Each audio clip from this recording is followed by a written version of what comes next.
From Washington, this is VOA News.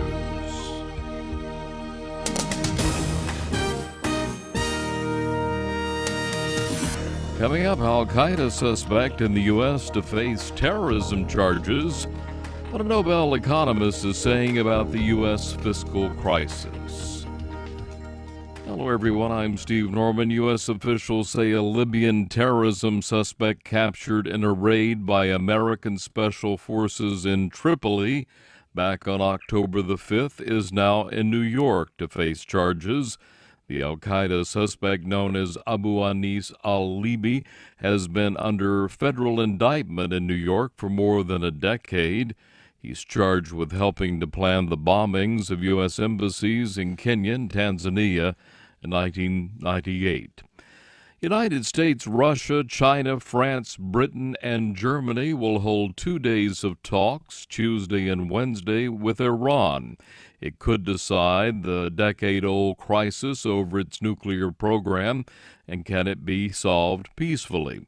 In June, Iranians unexpectedly elected moderate Hassan Rouhani as president. His statements, especially at the UN General Assembly last month, are offering new hope for progress, according to Iran expert Mark Fitzpatrick at London's International Institute for Strategic Studies. I think Iran will come forward with something new. I doubt that it will be enough to make a big breakthrough, but maybe some small progress will be possible, and then additional meetings might create the possibility for more progress. But after President Rouhani's foreign minister met with the UN contact group and agreed to further talks in Geneva, and Mr. Rouhani spoke with President Obama by telephone, the Iranian leader encountered criticism back home for moving too fast on the nuclear talks.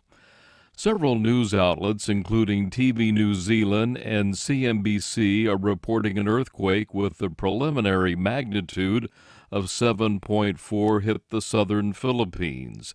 Pacific Tsunami Warning Center in Hawaii, that is, said there was no threat of a Pacific-wide tsunami after the quake. It struck at a depth of about 35 kilometers around Bohol Island to the north of Mindanao Island. There were no immediate reports of injuries or damages today. An explosion has been reported in a room of a luxury hotel in Burma's main city of Rangoon, with one American injured there. It was not immediately clear what caused Monday's blast at the Traders Hotel, the latest in a series of explosions in Burma. Earlier on Monday, police said they found at least 2 unexploded bombs, one in Rangoon and the other in Mandalay.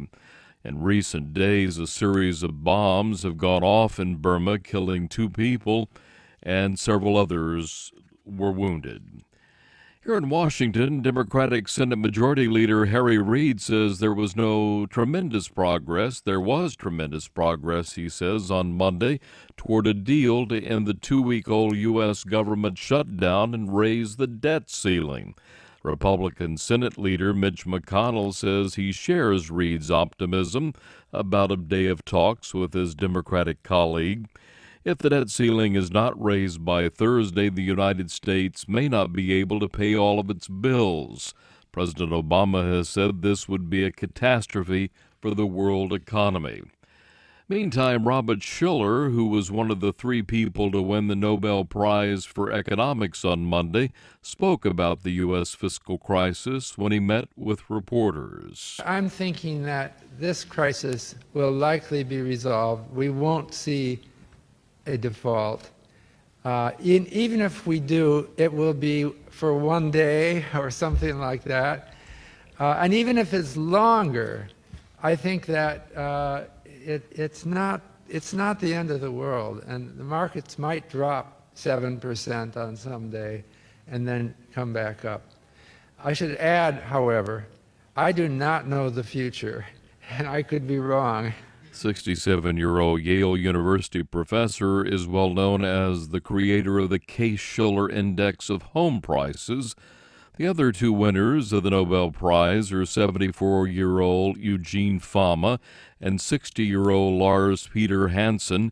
Both teach at the University of Chicago. They were honored for separate research that collectively expanded the understanding of asset prices.